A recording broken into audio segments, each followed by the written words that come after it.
Hi friends, இன்றைக்கி நம்ம என்ன பார்க்க போகிறோம்னா, நம்மளோட வீடியோ பார்த்துட்டு ஒரு கஸ்டமர் நமக்கு கால் பண்ணி, பிரதர் எங்கள் வீட்டில் இருக்க ஏசி சுத்தமாக கூலிங்கே வரல, ஃபுல்லாக ஹீட்டான காற்று மட்டும்தான் வருதுன்னு சொல்லியிருந்தாங்க.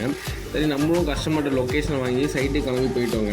அங்கே போய்ட்டு இன்டோர் அவுடோர் ரெண்டுமே செக் பண்ணி பார்த்தோங்க. ரெண்டுமே நல்லா தான் ஓடுது. பட் ஆனால் கேஸ் இல்லைங்க. கேஸ் எங்கே லீக் ஆகிருக்குன்னு பார்த்தோம்னா, அவுடோரோட கனெக்டாக ஒரு காப்பர் பைப்பில் தாங்க லீக் ஆகிருந்தது. கஸ்டமர்கிட்ட இன்ஃபார்ம் 2 பைப்பையுமே கட் பண்ணிவிட்டு புது ஃப்ளார் போட்டுட்டு லீக் இருக்கான்னு செக் பண்ணி பார்த்தோங்க. லீக் இல்லை. அது கன்ஃபார்ம் பண்ணதுக்கு அப்புறமே நம்ம கேஸ் ஏற்றணுங்க.